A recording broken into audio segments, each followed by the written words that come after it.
kita akan sama-sama langsung mendengarkan firman Tuhan.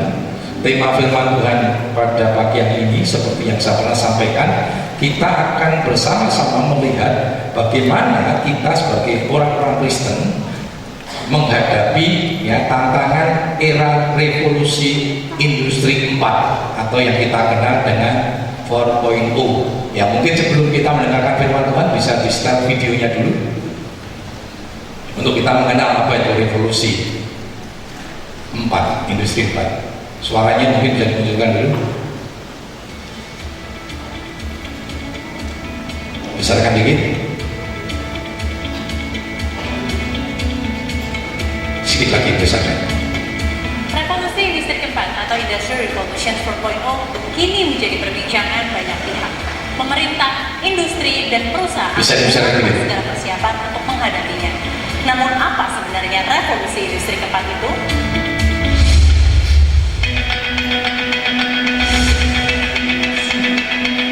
Klaus Schwab adalah sosok yang pertama kali mengemukakan istilah itu kepada publik di pertemuan World Economic Forum 2016. Schwab memaparkan revolusi teknologi sedang berlangsung dan mengaburkan batas antara fisik, digital, dan biologis. Sederhananya, revolusi industri keempat adalah bagaimana teknologi seperti kecerdasan buatan, kendaraan otonom, dan internet saling memengaruhi kehidupan manusia.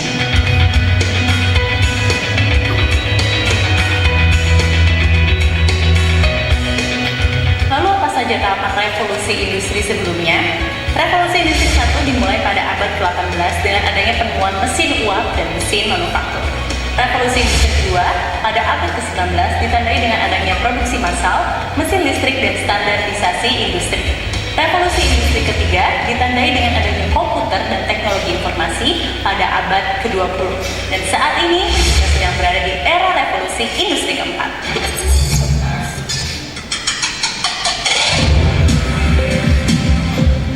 Hadirnya otomasi dan kecerdasan buatan di industri tentu memberikan potensi besar untuk melipat gandakan produktivitas tenaga kerja. Berbagai perusahaan besar dunia bahkan telah menggunakan robot dan kecerdasan buatan sebagai pekerja di lini produksinya. Sebut saja Amazon, Tesla, Uber, DHL, Adidas, dan Nestle. Di Indonesia, operasional pabrik Suzuki Cikarang telah menggunakan teknologi robot.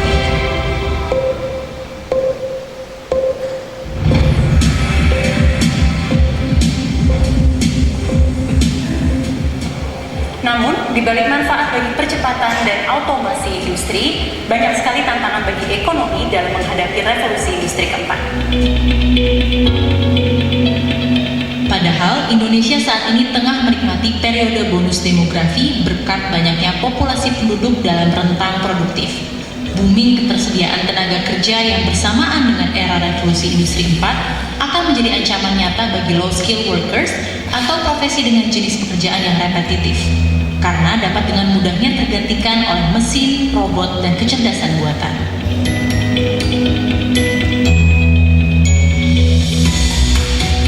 Menurut data McKinsey, 7 bidang pekerjaan yang akan tetap bertahan di era otomasi antara lain industri kreatif, teknologi informasi, profesional, manajer, pelayanan kesehatan, pendidikan, dan jasa konstruksi.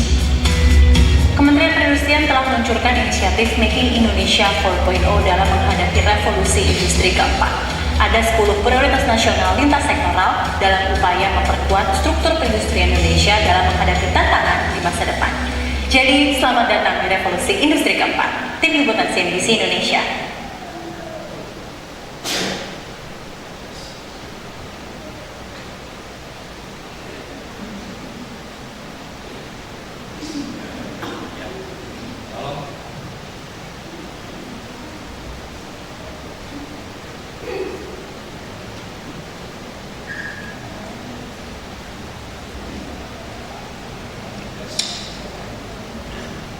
Ya, Pak.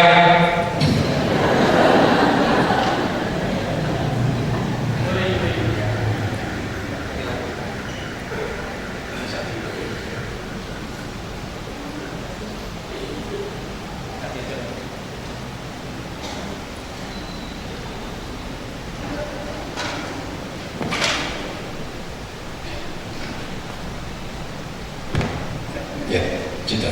Ya, kita sudah menyaksikan tentang keadaan kita hari-hari ini, ya, yang kita kenal dengan era revolusi industri 4. Ya, saya pikir beberapa anak muda mungkin sudah mulai tahu di dunia pendidikan mereka, informasi ini sudah disampaikan, dan senang tidak senang, suka tidak suka, kita harus menghadapi ini. Ya, nggak bisa kita mau melewati dan sebagainya. Paling gampang sekarang revolusi industri 4 ini bergerak luar biasa. Ya. Saya tidak pernah membayangkan. Ya. Saya masih ingat waktu pertama kali HP mulai muncul dalam bentuk GSM ya. Dulu kan AMPS ya kalau nggak salah, itu bentuknya besar-besar ya. Jadi kalau ada orang mau nyuri bisa pukul gitu ya. Itu besar sekali sudah ya. Dulu waktu di kantor waktu saya kerja ada itu ya, besar sekali, bawaannya repot banget. Makanya dulu ada namanya pager. Ya, pager kan seperti SMS. Nggak tahu di Salatiga sempat muncul nggak pager? Jadi dulu pager, orang kalau nggak pakai pager sudah ya, waduh, gagah betul, ditaruh di sini. Nanti kita sebenarnya kan tujuannya dulu belum ada HP. Kalau kita mau cari pager ini juga mobile juga. Jadi kalau kita mau hubungin, dulu di kantor itu ada pager ya, orang-orang yang marketing dibawain pager. Jadi kalau kantor butuh, kita telepon ke stasiunnya, ya. Lalu stasiunnya ini akan menyampaikan berita ke pager, lalu dia akan lihat, hubungi kantor gitu, dia akan hubungi kantor. Waktu kerusuhan 98 itu, ya, jadi adik saya waktu itu masih di jalan ya, jadi coba dihubungi pagernya tutup semua, ya, karena kantor-kantornya tutup. Itu dulu juga sudah hebat sekali. Tahun 98, mungkin tahun-tahun 96 ya, mulai ada HP GSM yang mulai kecil. Ya, saya punya HP itu tahun 98, Ericsson 768. Wah, kok ngerti apa ya? Dan itu waktu itu mahal ya. Itu karena berkat. Jadi tantenya, omnya Bu Ika itu nabung di bank, lalu banknya kena likuidasi. Dan dia punya uang di sana sebenarnya. Sehingga dia berpikir, aduh uang itu hilang ya. Sebab kalau kena likuidasi itu kan sudah diurus sudah, walaupun bisa keluar. Lalu dia nyelentuk saudara. Omnya itu nyelentuk begini, karena dia punya adiknya Bu Ika punya, ada 2 adiknya itu punya ya. Oh dia nyelentuk begini, wah daripada hilang di hadapan Ika ya, di hadapan Bu Ika sama saya, daripada hilang Kak, mending tak pakai HP buat kamu. Bilang gitu saya. Daripada uang saya hilang likuidasi bank, uang itu saya berikan HP buat kamu gitu. Nah itu kan biasa sudah ya. Contohnya sudah punya motor, diambil pencuri. Gus bang biji kok maling tak kayak gue, mau isi hilang sudah. Nek orang di maling, orang di kaki sudah. Tapi karena hilang kan bahasa begitu. Tuhan mendengar saudara. Tahu-tahu likuidasi diundur. Jadi dia simpan deposito, lalu batas waktunya itu saudara ya. Lalu dia mau ambil, kena likuidasi. Tahu-tahu setelah ngomong begitu, besok paginya diundur likuidasinya. Jadi batas untuk mengambil depositonya itu bisa. Ya singkat cerita, akhirnya karena sudah butuh omongan ya, lalu dia ngomong gini, kan nyari HP gitu sudah. Dia ribut sendiri, dia bawa HP, ya, ini HP-nya ada nih, ini nggak cocok buat kamu gitu sudah. Kami waktu itu seminggu di Jakarta, sampai pulang HP ini tahu sudah ya. Jadi mereka itu HP, saya bilang sampai sisa, ya wes rasa diharap-harap namanya itu kalau berkat pasti dapat ya, enggak ya sudah. Singkat cerita kami pulang mungkin nggak enak saudara ya. Akhirnya omnya ngomong gini, Kak nyari di Solo HP ya, nyari di Solo HP, beli HP, pokoknya harganya berapa, sekalian nomornya nanti saya bayar. Wah puji Tuhan saudara ya, akhirnya beli HP pertama kali. Orang belum punya HP saudara, jarang punya HP. Hamba Tuhan saudara, saya ngajar sekolah kitab, satu-satunya punya HP cuma saya saudara ya. Luar biasa, tapi itu karena berkat ya. Makanya saya tahu nomor saya ini sudah sekian tahun, berarti kan sudah 22 tahun ya. Nomor mentari pun masih mentari, pertama kali mentari Nusantara saudara. Dulu kalau bapak saudara punya HP, itu kan sifatnya lokal ya. Begitu saudara keluar dari kota Salatiga, nggak bisa saudara ya, nggak bisa. Jadi itu pertama kali mentari Nusantara, maka nomornya cuma 10 ya, dan itu masih model roaming. SMS belum ada saudara. SMS belum ada, saya bawa saudara. Ini juga percuma di HP saudara, orang mesti hubungi saudara. Sampai saya kadang mau buka gini, wih, aku tak pas keluar, wih pura-pura telepon lah, aku mati orang mau begitu untuk gaya ini lah, gue HP pura-pura, tidak ada saudara. Kadang saya ke Telkom saudara ya, ke telepon umum ya, telepon umum, ngelebok kita telepon dewi saudara ya. Dia seneng ke HP ini muni saudara ya. Karena waktu itu belum ada, dan sepertinya bawang merah, barang yang mewah. Siapa nyangka sekarang ini saudara, betul? Siapa nyangka? Saya mau tanya, Bapak Saudara nggak punya HP siapa? Loh, punya saudara, ya tukang cuci, tukang bakso, punya HP. Bahkan HP ini 5 saudara, satu untuk suami, satu untuk anak, satu untuk yang pesen bakso saudara. Luar biasa, jarang ya orang punya HP satu saudara. Makanya sekarang dua SIM kan, di satu HP bisa 2 SIM, punya 2 SIM kan dan sebagainya. Siapa yang menyangka? Sekarang ini era luar biasa dan saudara tidak bisa menghalangi. Kita tidak bisa menghalangi. Saudara tidak bisa menafikan kondisi seperti itu.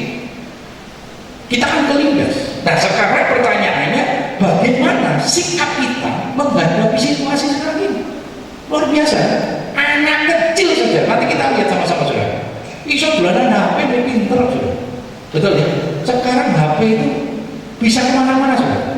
Mau apa saudara? Mau pesen Gojek nganggo HP, betul? Mau apa namanya bayar nganggo HP. Sekarang saya malas bawa uang cash saudara. Jadi kemana-mana pakai HP saja, ya bisa transaksi mulai m-banking dan sebagainya. Sekarang luar biasa. Dan sekarang uang real itu nggak kepake. Sekarang dimainkan dengan uang elektronik, betul nggak saudara? Bank selalu menciptakan teknologi sedemikian rupa saudara untuk memudahkan kita. Bahkan ada pencuri pun saudara HP berjasa saudara. Yunus lawan balang saudara ya, balang ke HP ini lah. Tapi kan nggak, maksud saya apa saudara? Sekarang kan sudah ada aplikasi-aplikasi. Kalau di Jawa Tengah itu Joko Wargo ya, coba saudara ambil aplikasi itu. Jadi kalau di rumah ada kelihatan pencuri langsung kontak ke situ. Joko Wargo namanya, aplikasi, ya kan? Sekarang luar biasa dan kita tidak bisa membendung itu. Nah sekarang bagaimana kita menghadapi? Gereja tidak bisa membendung. Paling gampang tantangan apa? Tantangan Alkitab. Saudara mau berkata, oh sekarang banyak gereja bisa melarang membawa Alkitab menggunakan HP atau digital. Nggak bisa sudah. Sekolah apa?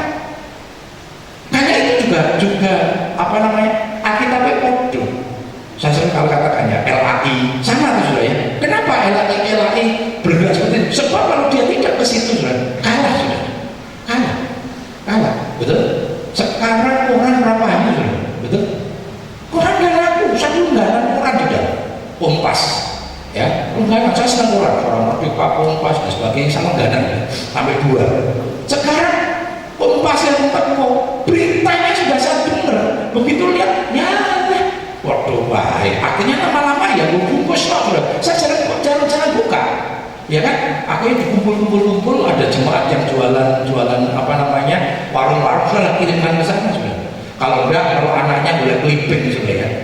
Lu sekarang clipping orang dengan internet cepat mana sudah? Mbak Google internet luar biasa sudah, betul nggak? Saudara pengen tanya apa lah? Ya, Timotius Agus Pendeta Pulau nama saya ternyata muncul juga saudara. Jadi Google namanya muncul, luar biasa saudara. Jadi sekarang itu luar biasa eranya. Nah sekarang kita akan melihat sama-sama bagaimana sikap kita. Kita akan melihat di dalam Daniel 12 ayat 3 hingga 4. Kita mau baca sama-sama. Daniel, ya, mari kita bagi berdiri. Kita akan baca bersama-sama. Daniel 12:34 dikatakan demikian. 2, 3 dan orang-orang bijaksana akan bercahaya seperti cahaya cakrawala, dan yang telah menuntun banyak orang kepada kebenaran seperti bintang-bintang, tetap untuk selama-lamanya. Tetapi engkau Daniel, sembunyikanlah segala firman itu dan meteraikanlah kitab itu sampai pada akhir zaman. Banyak orang akan menyelidikinya dan pengetahuan akan Silakan dulu. Alkitab berkata di akhir zaman pengetahuan akan bertambah. Apa yang terjadi hari ini kan akibat dari pengetahuan luar biasa, nggak bisa dihambat. Jadi jangan salahkan keadaan ini, karena ini firman Tuhan. Senang nggak senang, ini firman Tuhan. Dan saudara, revolusi industri merupakan bagian dari mandat budaya yang Tuhan pernah berikan kepada manusia, kepada Adam dan Hawa. Coba kita lihat di dalam Kejadian 1 ayat 27 hingga 28. Kejadian 1 ayat 27 sampai dengan 28. Maka Allah menciptakan manusia itu menurut gambarnya. Menurut gambar Allah diciptakannya dia, laki-laki dan perempuan diciptakannya mereka. Allah memberkati mereka, lalu Allah berfirman kepada mereka, beranak cuculah dan bertambah banyak, penuhilah bumi dan taklukkanlah itu, berkuasalah atas ikan-ikan di laut dan burung-burung di udara dan atas segala binatang yang merayap di bumi. Perhatikan juga, ini disebut dengan mandat budaya. Ada dua mandat yang diberikan Tuhan kepada umat manusia dalam konteks teologi, saudara. Yang pertama mandat budaya, Kejadian 1 ayat 27-28. Yang kedua mandat penginjilan. Di dalam Matius 28, 19-20 dikatakan pergi jadikanlah semua bangsa muridku. Dan ini merupakan mandat budayaan. Bagaimana saudara? Tuhan memberikan mandat kepada manusia Adam dan Hawa untuk mengembangkan, ya. Tujuannya apa? Menaklukkan bumi ini. Kata menaklukkan itu dalam arti kabas.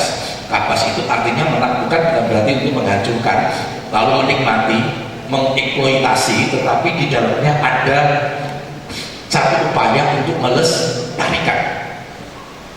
Nah saudara, kita tahu ketika manusia pertama kali diciptakan oleh Tuhan, kira-kira cara makannya seperti apa ya? Sudah ada sendok belum? Sudah ada sumpit? Nek mangan piye sudah? Yang mana gimana? Mangan kalau makannya kan dua pada waktu itu. Urung mangan beras, urung mangan pecel lele, sudah ya, urung mangan bakmi. Mangannya kan buah. Rasa mikir ado-ado, buah tinggal tek, caplok, buah tek, oncek, saudara ya. Buah jeruk dioncek dimakan. Saya nggak tahu mangan soal biji-bijinya mau piye, saudara ya. Nek durian, nah, saudara, nek durian kira-kira piye, saudara ya. Waktu itu durian sudah ada belum, saudara? Sudah, caranya piye, saudara?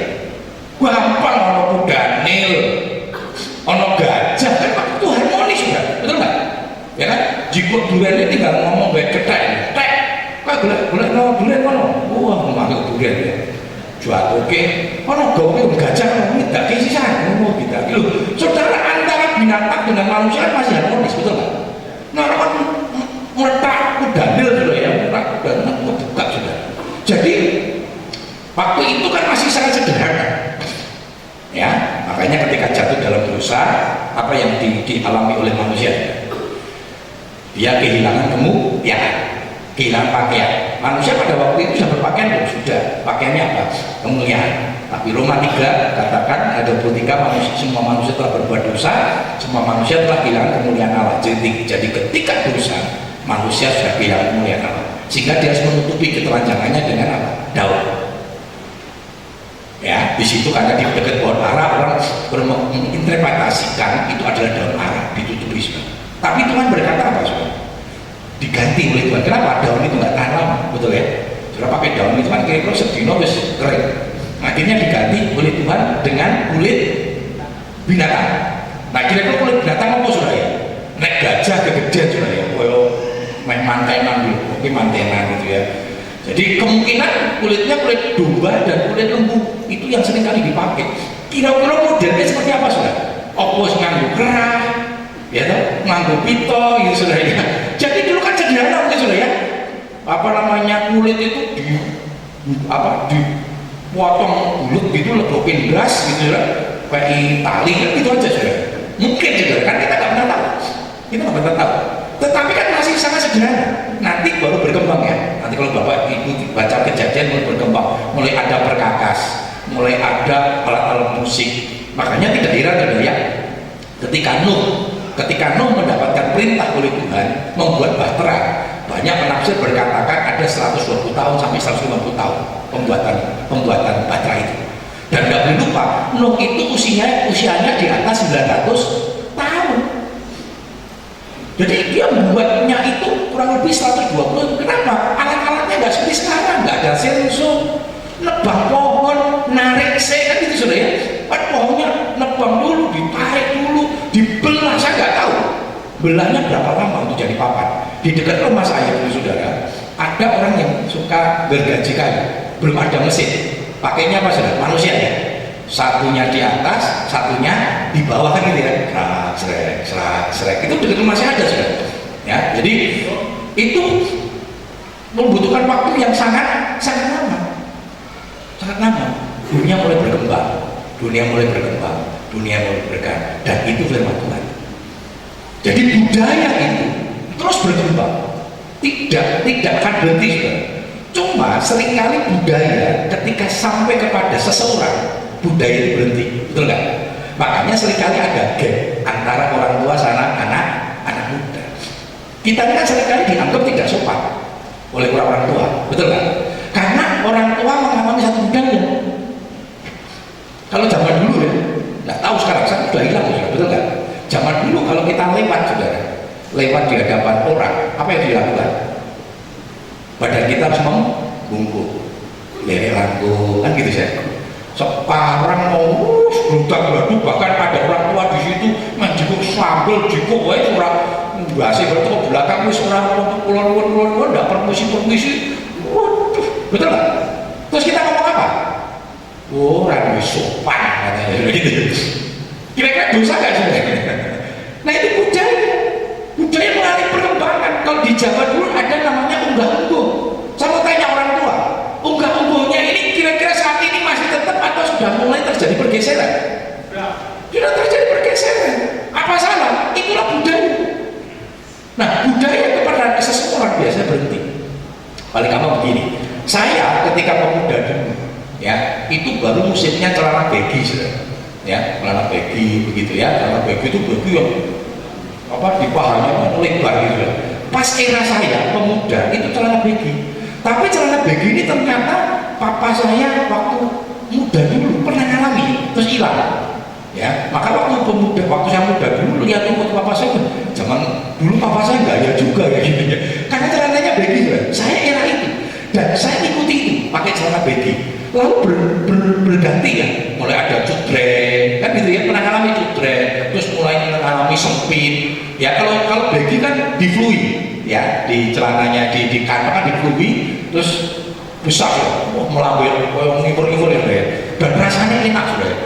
Pakai celana kompor gitu enak rasanya ya, orang sumpah gitu sudah. Tapi bergeser, saya mengalami era yang cukup lama ya, dan saya tetap di baggy juga. Saya tetap di baggy. Saya berubah baggy ini baru mungkin 5 tahun di sini mungkin. 5 tahun terakhir ini. Ya. Terus ada satu waktu saya memperbaiki dadakin celana gitu ya. Terus tukang celana begini, wis kuno ojo baggy lah ya wis rasa kuwi wis ora kuwi ya. Saya tuh masih ya pakai kuwi ya, pakai baggy wis kuno katanya. Ya sekolah kan aku bisa bilang, saya sudah kayak ini gitu. Terus istri juga mendukung juga waktu itu. Ya gue rasa begi-begi, kompor-kompor ya katanya. Lalu akhirnya mulailah. Tapi saya tidak langsung kan. Ya wes, gini aja om ya. Beginya dikecilin, ya enggak. Peluitnya dihilangin. Jadi tidak langsung kan. Seharus terjadi apa ya saudara? Perdamaian dulu untuk tidak menghilangkan begi saudara. Itu manusia begitu. Tetapi budaya berkembang, budaya busana ini kan berjalan terus saudara. Tapi seringkali sampai kepada seseorang budaya itu mandek. Tetapi budayanya berkembang. Dan itu firman Tuhan. Pengetahuan akan semakin bertambah. Ya, pengetahuan akan semakin bertambah. Saudara, Tuhan memberikan kontrol. Ya, Tuhan memberikan kontrol kepada manusia untuk menghadapi perkembangan pengetahuan. Apa itu kontrolnya? Amsal 1 ayat yang ke-7. Amsal 1 ayat 7. Takut akan Tuhan adalah permulaan pengetahuan, tapi orang bodoh menghina hikmat dan didikan. Perhatikan juga, kuncinya di sini. Dunia boleh berkembang, pengetahuan boleh berkembang.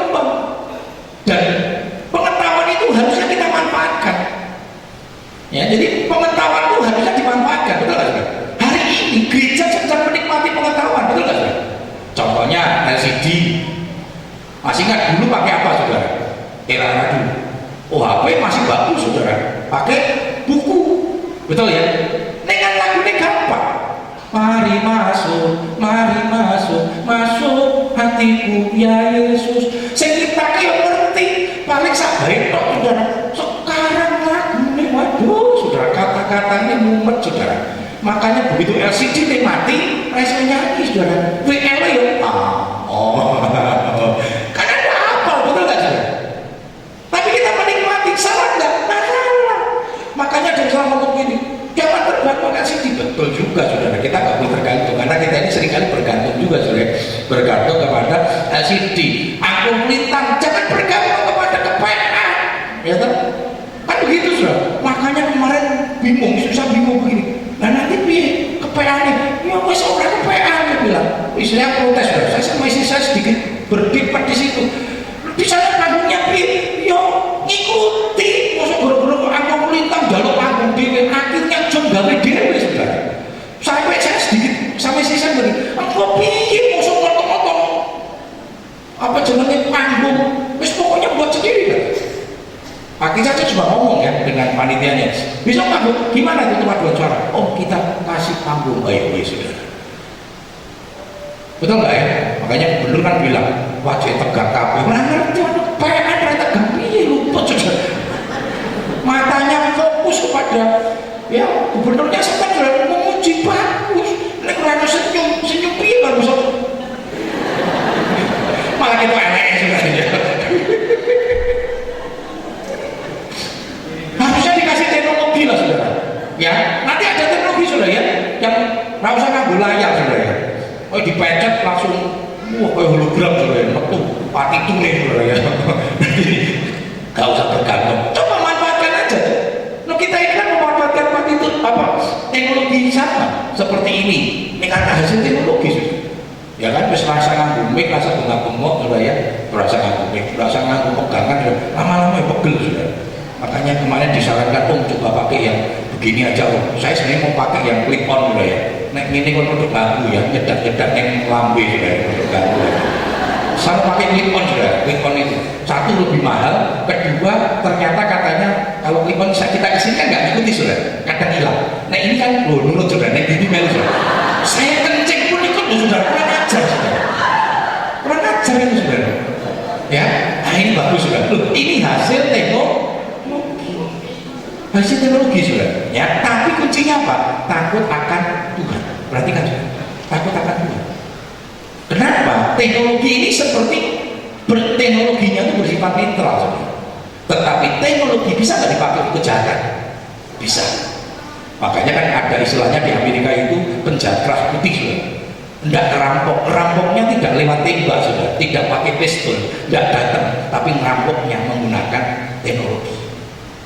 Ada banyak kan sekarang ini teknologi itu bisa digunakan juga dan luar biasa mengerikan. Jadi kuncinya kontrolnya bagaimana kita menghadapi zaman ini. Zaman sudah nggak bisa lari. Kalau mau tolak revolusi 4 nggak bisa.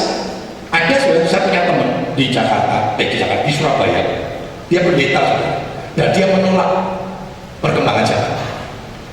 Dia menolak revolusi industri. Waktu itu revolusi industri belum revolusi industri 4, mungkin masih revolusi industri 3. Dia nolak dan dia berkata, industri ini, pengetahuan ilmu ini merusak ilmu kita. Lalu dia sarankan kepada jemaatnya, kita jual harta benda kita cari gunung bukit di Kalimantan, kita tinggal di sana, kita tidak mau dikamirkan oleh dunia. Murid dewe, macul dewe, nyangkul dewe, hidup di sana juga. Saya nggak tahu, dan betul, dan itu terjadi.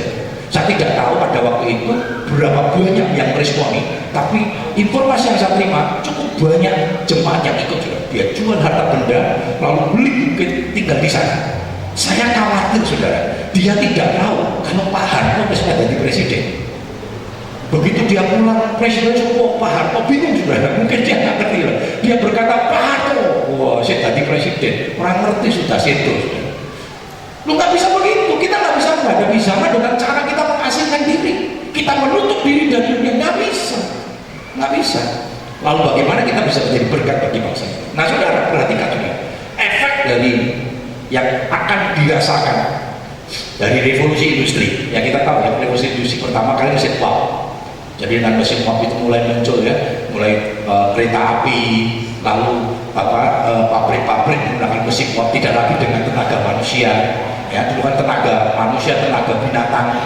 Berganti tahun 19 mulai terjadi industri listrik ya, itu revolusi yang kedua. Yang ketiga teknologi ya, sekarang revolusi industri 4 itu luar biasa, wadah menciptakan kecerdasan buatan. Lah itu apa saudara? Robot. Nanti sudah kira ke depan saudara naik mobil orang usah nyetir saudara, di auto saudara, di auto nyetir diri saudara, jadi ada sensor saudara yang ketika dia nabrak dia bisa berhenti dan sebagainya. Kemarin waktu Asian Games ya, di Jakarta sudah diluncurkan bus kecil tanpa awak. Jadi mereka dikendalikan oleh robot dan ini sedang dikembangkan terus. Nah, utama yang paling dialami adalah dampak sosial. Hal yang paling menonjol dari revolusi industri 4 ini adalah penggunaan teknologi dan mesin yang dapat menggantikan peran manusia dalam proses ya. Jadi sekarang ini saudara, industri paling gampang etol. Sudah lihat etol? Tol maksudnya etol. Sekarang tol itu menggunakan apa? Etol. Sehingga repot saudara, mau minta sonsi nggak bisa. Aduh lihat sonsinya mana kata gitu ya. Nah ini yang tahu sonsinya mana jadul saudara, seperti saya itu iklan jadul sing meneng opo bapak gembalang ramedek saudara, itu era sekarang ya. Dulu kan ada iklan saudara ya, sonsinya mana jalur permen. Sekarang apa saudara, mentosnya mana mungkin gitu saudara. Nah saudara, sekarang kita lihat ya, di tol itu tidak lagi menggunakan tenaga manusia. Dan Cina, Jepang sudah menciptakan robot yang bisa berkomunikasi. Luar biasa ya. Di HP kita, Google itu mengeluarkan apa itu ya, aplikasi namanya apa? Yang kita tanya itu ngerti ya? Tanya ngerti. Sekarang Salatiga suhunya berapa? Ngerti. Saudara, dan itu jawabnya cepat tuh sudah. Apa itu namanya Google apa itu? Yang dijak ngomong iso. Dijak ngomong beritahu ya, ngerti. Makanan yang enak di Solo ngerti loh saudara. Luar biasa. Luar biasa. Saudara mau tanya suhunya yang Salatiga tidak dulu di termometer. Dia tahu langsung. Dan hebatnya saudara, neng bibi ngerti. Saya neng Wonogiri sing blesek saudara, tanya sama Mbak Google, Google Map ngerti. Mbak ini itu loh saudara, kok ini ngerti loh. Lurus 200 meter ambil kiri ke kiri ya, lurus belok ke kanan katanya, ngerti. Saya ke Perth saudara, ke Australia, nganta kok Mbak Google Map ya ngerti saudara. Saya ini pengen ketemu saudara sama Mbak ini, kok pinter yang mau ngajari piye IPN itu saudara. Lo betul saudara, betul nggak? Apa dia tuh tanya, saya capek, itu kan sih contoh saudara, kan ada ya, tanya terus saya capek, nggak pernah saudara, ngerti terus.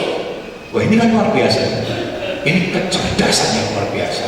Dan kita nggak perlu membutuhkan orang lain, takut wae Mbak Google, betul ya? Dulu kan gitu saudara, kita kalau mau pergi, ya dulu kalau saya pergi ke tempat omnya Bu Ika itu di Bogor, di tempat IPB ya. Saya pernah tanya ya, saya punya om itu luar biasa ya. Kalau nggak kayak denah, itu kalau berapa ya, A2 mungkin ya. Karena jelimet juga, ini yang perempatan, ini ada toko ini nih, nah, ini ke kanan dikit, 200 meter, itu lah sudah.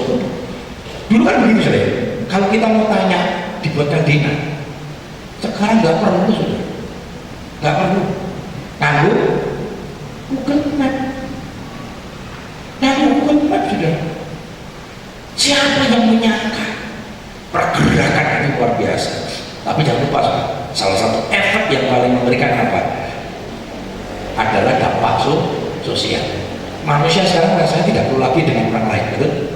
Dulu kalau main juga, jangan lupa sudah. Dulu kita kalau main juga, kalau tidak ada orang lain bisa nggak? Guys, gobak sodor harus butuh berapa orang? 8 orang. Sudah bisa main sendiri gobak sodor? Nah, iso. Sekarang bisa nggak main gobak sodor sendiri? Bisa kan, aplikasi game neng gobak sodor TV ya. Main catur itu yang paling kecil ya, bisa nggak sendiri? Nah iso ya bisa gini, balik neng kono, balik ini neng, balik ini bisa juga. Sekarang bisa, betul? Nah, kon itu dua orang dulu naik main itu harus betul kan? Gobak sodor naik soal dulu main dulu petakilan dewi sebenarnya, nggak bisa sudah. Semua harus menggunakan interaksi sosial. Sekarang nggak bisa, main sendiri bisa, betul? Main sendiri bisa. Dulu rasanya anak sering bulan kan nakal ya. Nek di rumah itu hal yang baik. Sekarang anak di rumah bisa keluar sampai luar negeri ya. Menggunakan internet, betul? Anak saya itu mulai kalau main, kadang dia suka main game ya, sama orang ini sedang main sama orang Malaysia nih. Dulu ada di Malaysia bahasanya piye gitu. Tetapi itulah tadi firman Tuhan kata taklukkanlah bumi. Bumi itu kecil, betul nggak? Bumi itu kecil. Coba kita lihat dulu di dalam Kejadian 2:18. Kejadian 2:18. Tuhan Allah berfirman, tidak baik kalau manusia itu seorang diri saja. Aku akan menjadikan penolong baginya yang sepadan dengan dia. Perhatikan ya, Tuhan menciptakan manusia itu sebagai makhluk sosial. Makanya Adam sendiri Tuhan berkata tidak baik manusia itu seorang diri saja. Karena Tuhan memang menciptakan manusia itu sebagai makhluk sosial yang membutuhkan orang lain. Tetapi saudara, revolusi industri menghancurkan fungsi manusia sebagai makhluk sosial. Betul saudara? Ini anak sekarang sudah asik main ibu ibadah gen tenang anaknya kei HP.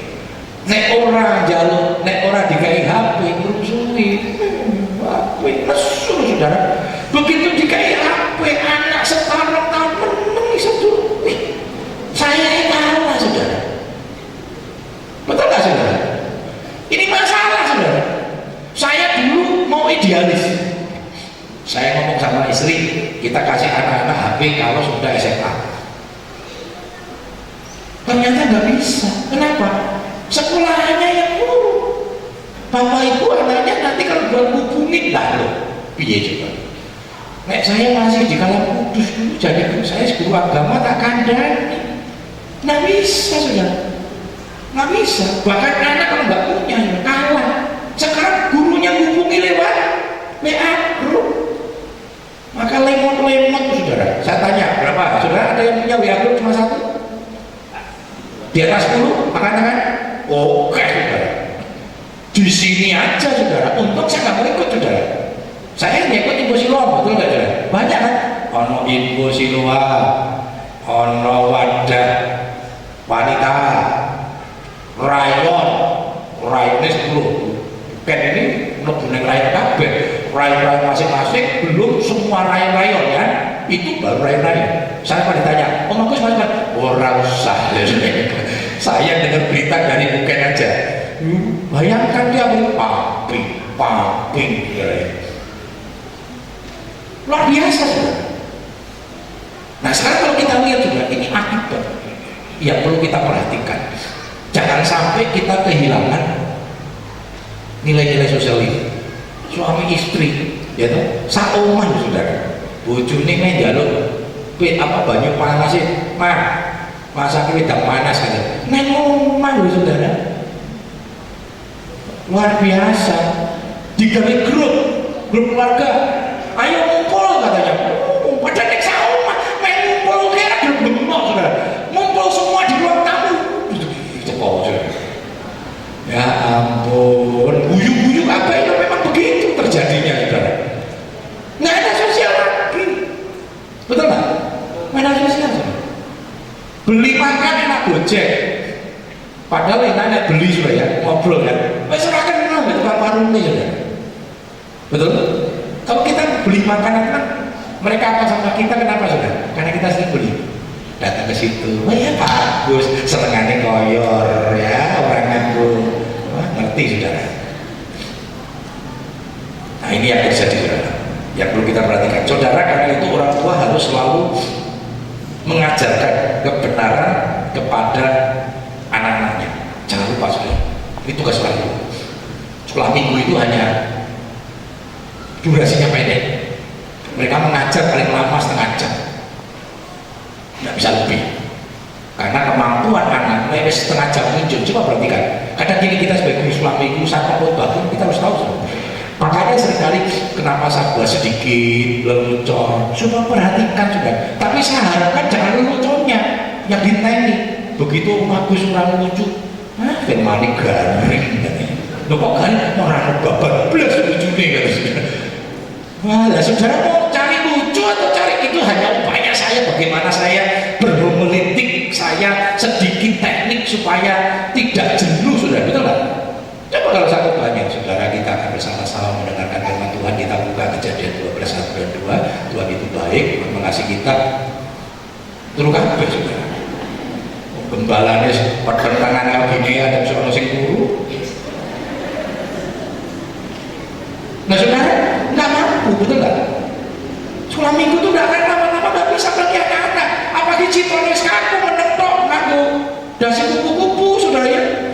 Lengan panjang dipomit sih gak pikir wis culun sudah kacamata diturunkan dong anak dulu ibu koyong ini pesakit mendir. Loh, suami itu berjuang setengah jam, paling lama setengah jam. Tapi tugas yang paling utama siapa? Kita sebagai orang tua. Ajar. Coba ulangan 6 ayat 5 sampai 9. Ini kan yang menjadi syahadatnya orang Israel dan menjadi salah satu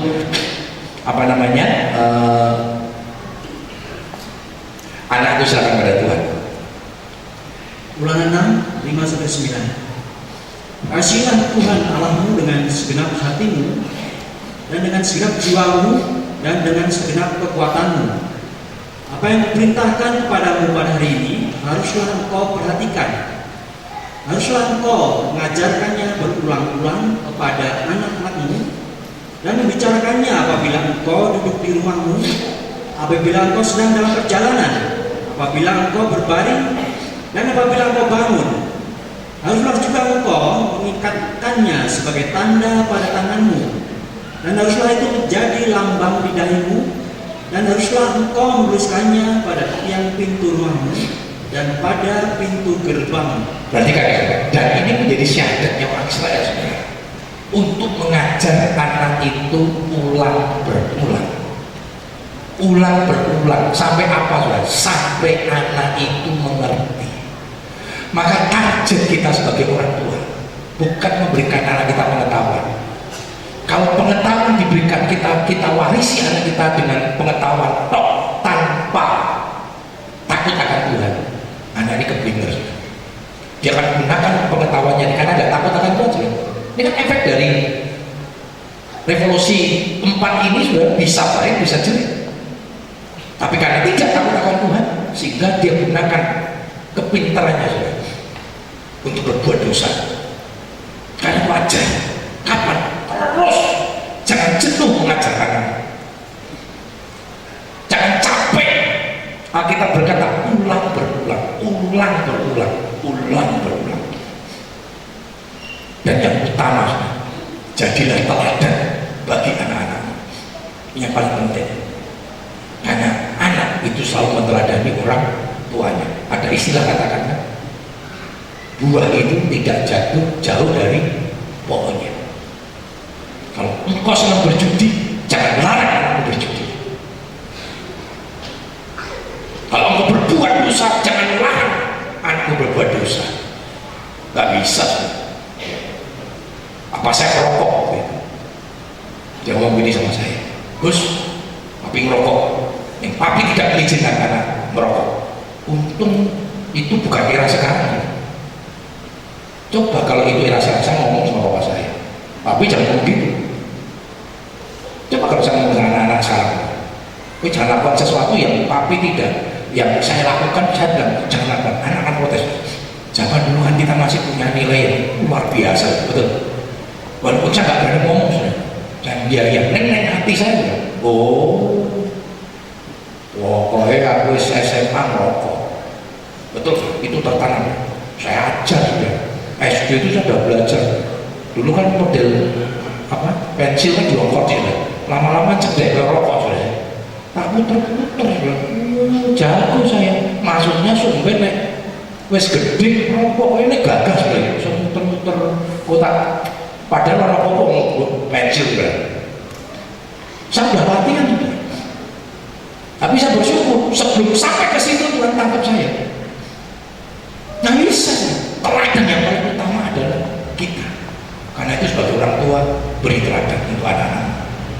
Jangan larang anakmu melakukan sesuatu yang engkau lakukan. Nggak bisa sebenarnya. Teladan yang paling penting. Ya. Yang kedua, yang paling tadi yang pertama dampak politik, kedua dampak ekonomi. Tadi kita sudah tahu, sudah melihat bagaimana manusia tidak lagi diperlukan di revolusi 4 ini. Makanya kalau engkau tidak melengkapi diri, maka dilindas. Kita sebagai anak-anak yang melengkapi diri, jangan menerima keadaan. Ya, coba kita lihat sama-sama di dalam Matius 24 ayat 7 dan 8. Matius 24 ayat 7 dan 8. Sebab bangsa akan bangkit melawan bangsa, dan kerajaan melawan kerajaan. Akan ada kelaparan dan gempa bumi di berbagai tempat.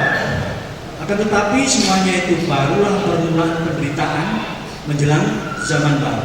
Perhatikan saja, ini sudah firman Tuhan dan ini pasti terjadi. Akan ada kelaparan di berbagai tempat. Kenapa? Damai ekonomi sulit. Orang sulit. Ini yang terjadi di hari-hari akhir. Senang tidak senang cuma nggak suka kita akan hadapi ini sudah.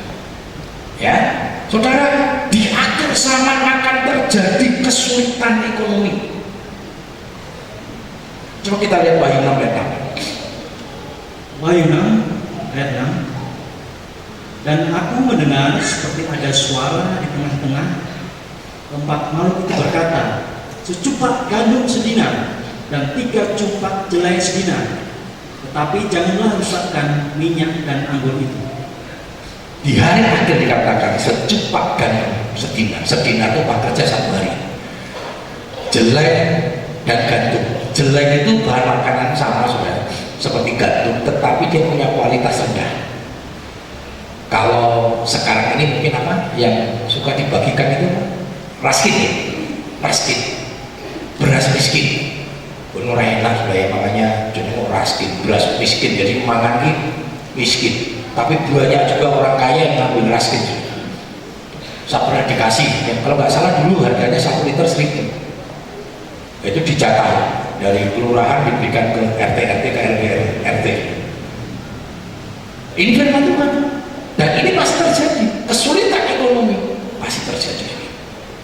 Tetapi yang paling penting adalah jangan salahkan dan dikalahkan salah, tetapi dapat menghadapi dan kalahkan salah. Sudah jangan orang suka nyalain. Wah, zaman saya ini zaman, sudah mau bilang zaman saya ini zaman akan datang. Saya nggak bisa menghindar dari zaman itu. Nah sekarang bagaimana sikap kita menghadapi zaman ini? Itu yang paling penting. Karena itu kita jangan berdiam diri juga sudah. Yang usaha, coba tadi dikatakan usaha kreatif kan, harus berkreasi, harus kreatif. Jangan nyalain Gojek. Ya Gojek nyalain Gojek sudah. Gojek itu paling enak sudah. Dolanan itu duit sudah. Gojek itu duit sudah. Gimana? Makanya waktu mereka dibawa ke pengadilan nggak bisa. Yang namanya bisnis itu nggak ada hukum, kecuali monopoli yang salah. Ya, monopoli itu artinya dikuasai, lalu dia tentukan harga, itu baru nggak boleh. Tetapi kreativitas dalam bisnis, monggo, silakan. Maka sekarang kan kreatif sudah ya. Dulu makan bakso, orang makan bakso kok sudah. Bakso dikai bom. Ya kan, ada bakso bom sudah. Maksudnya apa? Begitu nyatok bakso ternyata, waduh, banyak apa rawitnya, warna megap-megap. Nah, yo seneng kok kayak bom kok yo seneng. Tapi ini bentuk kreativitas, betul nggak? Makanan mie kayak mozzarella. doyan saudara. Saya era singkong ya saudara ya. Dulu pengen kemarin saya ada kakak saya datang ke sini, kami cerita ya sama anak saya, sama ponakan saya bilang, dulu saya ini saya bilang, makanya kenapa seneng singkong. Dulu ada roti, senengnya roti di kalau Surabaya roti mus saudara ya. Roti itu makanan mahal. Asal kita sama mama saya, mikir roti dibawalah saya, bukan tukang rotinya dipanggil, dibawa ke Blagrek saudara ya. Jadi lingkung Blagrek, seorang jualan lingkung Blagrek saudara. Saya dijejeli sama Blagrek ya, sama singkong, sehingga saya jadi anak singkong. Saya kira roti ratu ya saudara, satu roti kurang suka saudara. Ya, jadi kalau ngirimi gembala nih, kirimi singkong ini kurang, waduh, jos saudara. Loh, sekarang singkong saja nggak cuma singkong, itu nggak saudara? Diapain? Di presto, dikasih keju, yo balik keju meneh saudara. Wah, wis rasa kok keju seneng singkong ini kayak keju saudara. Yo ora doyan. Tetapi itu bagian dari inovasi, nggak bisa saudara. Terus saudara salahkan, wah ini alfa banyak orang diprotes kan, Indomaret diprotes. Saya mau tanya kepada saudara, saudara diuntungkan nggak dengan adanya alfa Indomaret? Loh, kalau kami ini berpergian jauh saudara, ya toh, pas pergi terus pengen aqua, pengen minum, apa yang kita katakan biasa? Engkau boleh alfa, engkau boleh, padahal kita engkau boleh alfa, ono Indomaret yang mandek saudara ya, pokoknya alfa Indomaret itu sebenarnya mereka tuh satu ini saudara, mereka tuh orang luar biasa ya, itu strategi bisnis loh, sengaja kan dijejer-jejer gitu loh. Wong sing itu ya mereka juga sudah luar biasa.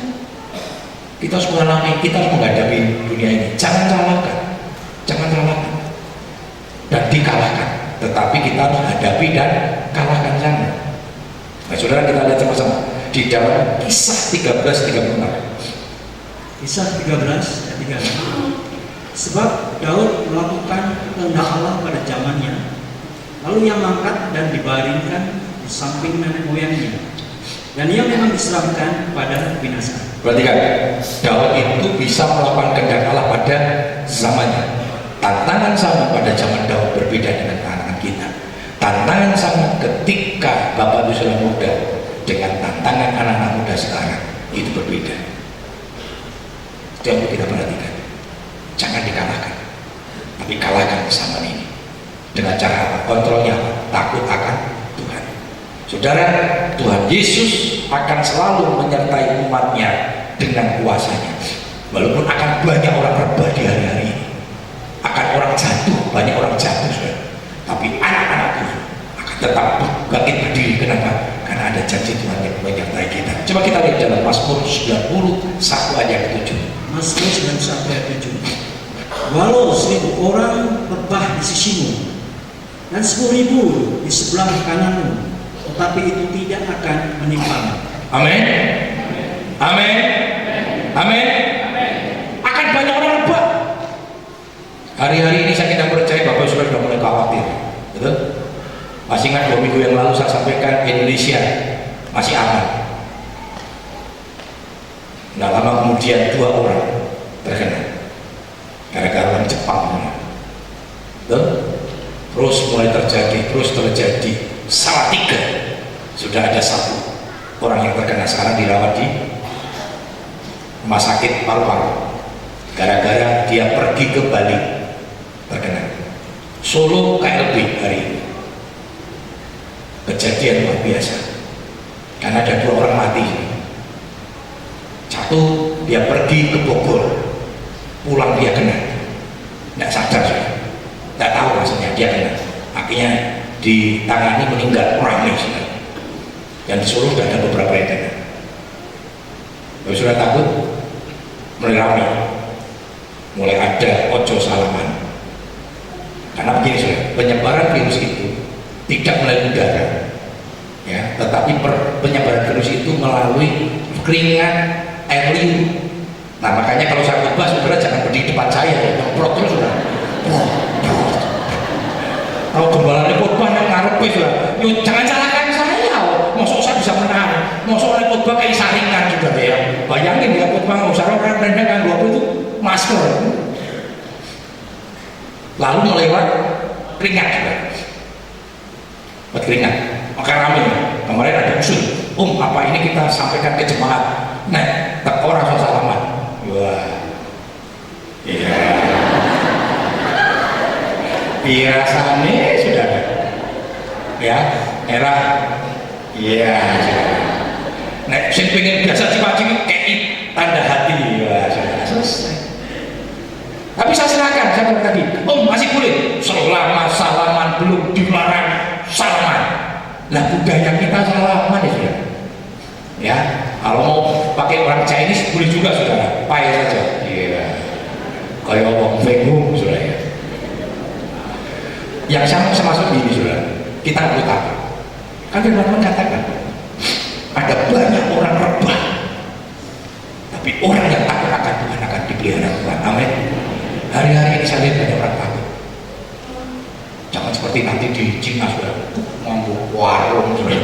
Bayangkan ibadah kan kalau semasa bingung bising teko sapa ora menang kabeh. Kabeh nganggo karung saudara. Saudara, virus ini sebenarnya sudah ada cukup lama kan, Mars, apalagi itu SARS, flu burung, ya. Namanya apa virusnya? Corona. Kenapa disebut corona? Karena virusnya itu kalau dilihat dengan laboratorium apa itu?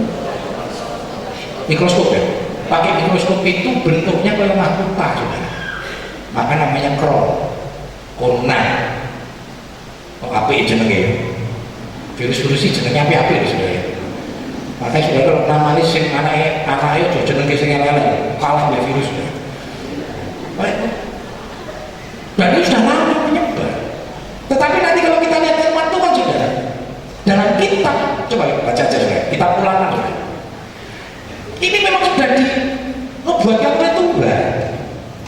Ya, Ulangan 28 ayat 22 bicara kutub. Ulangan 28 ayat 22. 28, Ulangan 28, 22. Ulangan 28 ayat 22. Tuhan akan menghajar kau dengan batuk kering, demam kepialu, sakit radang, kekeringan, hama, dan penyakit gandum. Semuanya itu akan membunuh kau sampai kau binasa. Perhatikan saudara, ini merupakan nubuatan Tuhan. Kutuk saudara bagi orang berdosa, tapi tidak boleh lupa selain kutuk Tuhan sudah menyiapkan berkat. Berkatnya apa? Aku akan menyertai sampai akhir zaman. Kita nggak usah takut, tapi kita juga waspada. Makanya kemarin untuk menanggulangi rasa takut, saya bilang sama John, cari apa? Disinfektan, entek, masker entek, ada satu jerigen 1 juta piro. Wah ampun, larangin manusia ya ini saudara. Ya, ini kan masker itu sudah cari nggak ada ya.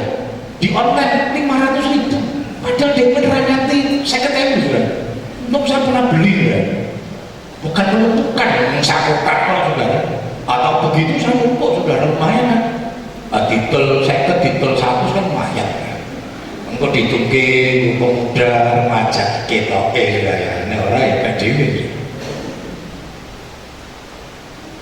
Saya bilang sama Tuhan, tapi untuk saya diberikan ternyata ada dikirimi juga sudah bagaimana membuat disinfektan sendiri lebih murah. Wes John gawe dhewe, alkoholin teh beli nggak ada. Nah saya maksudnya begini, bapak saudara yang tahu ya sumber untuk bisa mendapatkan disinfektan mungkin nanti bisa menghubungi kantor ya, karena minggu depan saya mulai supaya rasa tenang aja ya. Mungkin saudara sabunan orang popo sudah ini orang sarung tangan yang selesai ya kan, sebab salaman kan mulai sarung tangan selesai. Nah daripada tidak boleh salaman mending kan sarung tangan aja sudah. Kan tadi ada gini, boleh nggak boleh nggak, terserah. Nek saya mau salami yo, oke. Orang pun membikai hai, ya saya kan hai gitu saudara. Ini kalau plus saudara, 600 hai. Saya kok gembalanya turun, misalnya gembalamu saudara.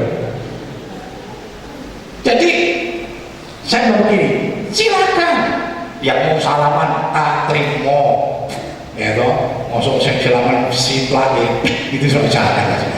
Saya terima dengan sukacita. Bersalamanlah sebelum salaman itu dilarang. Nek pas pilek ojo cipika cipiki, ora usah corona. Saudara nek pilek cipika cipiki nular. Ngono padha pilek ceprat-ceprat saudara ya. Waduh. Maksudnya nek pilek kan ada beliran siapa kita cepet. Loh, saya serius saudara. Nek pas film ya ojo cipika cipiki. Nek salaman aman. Loh saudara paling kan salaman berapa orang di sini? Saya salaman sama jemaat yo. Sehat walafiat saudara. Amin. Filmnya saya ini kan dan terus menerus saudara. Tahu kalau saya baru khotbah jeglek sudah bawa saya sebenarnya cepat dibawa wah ini mungkin corona ini era corona sudah ya. Mari hadapi dengan tenang, nggak usah takut. Tadi saya baru mendapatkan informasi dari Bapak Tuhan pengurus-pengurus BKGS bahwa ini WA-nya dari Bapak Dajjal Speed ya, bahwa besok ada rapat Forkopimda, berita bahagia bagi anak SD, TK, SD, SMP, SMA bahwa besok akan diliburkan. Tapi jangan terus praising, tunggu berita apakah ini benar atau tidak, karena ini yang ngirimkan dari pengurus BKGS. Orang mau pray malah seneng, ya toh, mau jodolan di rumah saja, belajar. Nanti kita akan upayakan untuk gereja kita akan disemprot, walaupun rapopos lah, tapi disemprot kayak tenang ya. Nanti waktu semprot akan foto, di-sharekan di info di ini kayak tenang. Oh gereja bersih, oh iya sudah bersih, selama tiap hari, tiap minggu dipal sudah tenang aja. Tetapi untuk membuat kita tenang dan itu SOP. Ya, tetapi salah 30. Kalau sudah, saya itu dunia seorang ikut banyak kepuntung saudara. Langsung di WA, Bapak mohon maaf dengan dampak corona yang terjadi dan anjuran dari Bapak Wali Kota, maka ibadah tengah minggu kami tiadakan. Bapak mohon maklum. Lah saya itu maklum saudara. Nah orang kalau orang khotbah mangkat dewi rano sing teko saudara, khotbah dewi sih. Rano PK juga saudara. Teko dewi.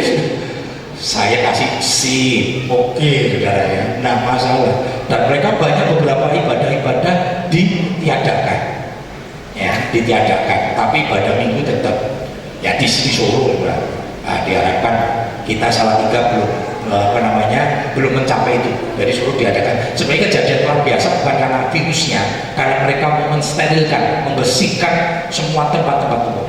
Ojo neng mall sih, saudara ya, misalnya neng mall mengurangi jatah uang sudah ya, neng mall bahaya sudah. Jadi mall-mall itu beberapa sepi-sepi sudah, ya sepi-sepi. Wah ini sih jago mall, orang opo sudah ya, memol diri sudah ya. Puji Tuhan, sudah jangan takut sudah. Kita harus hadapi semua itu dengan kekuatan Tuhan dan janji firman Tuhan. Mari, saya rindu kita membaca bersama-sama di dalam Mazmur 91 ya. Saya rindu sudah kita membaca ini bersama-sama. Ini menjadi statement kita ya. Mazmur 91 ayat 1 hingga yang ke-16. Baca dengan keras menjadi bentuk statement kita. Saya akan baca ayat yang ganjil, Bapak Ibu Saudara baca ayat yang benar. Ya, bisa dimunculkan saja Alkitabnya. Bapak Saudara nggak usah baca Alkitab berdiri, kita bisa melihat ke LCD, kita kepalkan tangan kita, bentuk bahwa kita tidak takut karena Tuhan menyertai kita. Amin. Amin. Takut? Sampaikan kanan kiri, merasa nyinggol sih. Ojo wedi. Wah, saudara. Mari silakan LCD-nya bisa dibantu, Alkitabnya. Tidak bisa? Munculkan saja. Lanjutkan ini aja.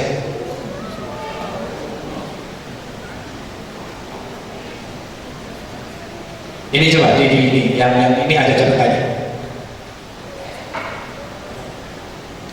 Nah, yang LCD saya kalau tidak ambil, tolong bisa dibantu, yang bisa dibantu, tolong. Tunggu dulu sebentar. Saya pengen supaya ini menghalaukan kita. Ya, saya tahu ada banyak orang takut, ada banyak orang gelisah, tetapi ingat bahwa di dalam Tuhan tidak ada ketakutan karena janji Tuhan. Ya. Mazmur 91 ayat 1 sampai 16. Ya, bisa membaca? Bisa membaca ya. Saya kan baca yang ganjil, Bapak Ibu Saudara baca yang genap. Dengan imanmu, ini janji Tuhan. Jangan takut.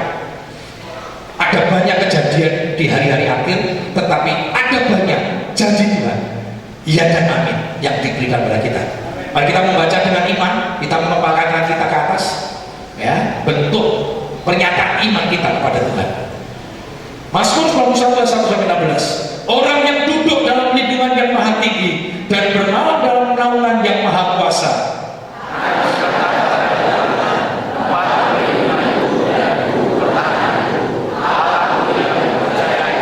Sungguh, dialah yang akan melepaskan engkau dari jerat penangkap burung, dari penyakit sampar yang busuk.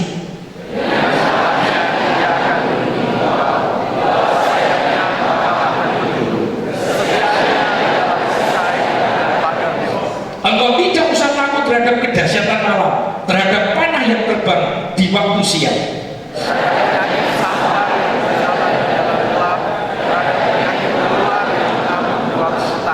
Walau 1000 orang rebah di sisimu dan 10.000 rebah di sebelah kananmu, tetapi itu tidak akan menimpamu.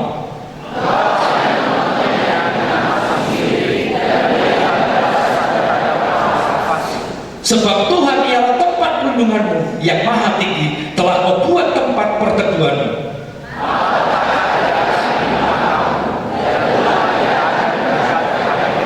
Sebab malaikat-malaikatnya akan diperintahkannya kepadamu untuk menjaga engkau di segala jalan.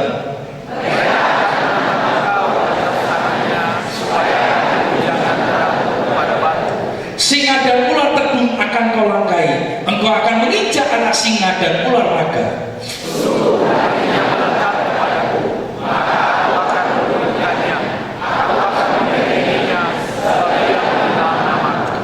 Bila ia berseru kepadaku, aku akan menjawab.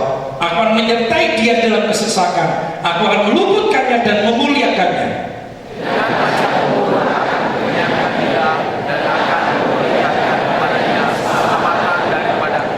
Bisa berkata amin? Amin. Sudah takut? Amin. Kita serukan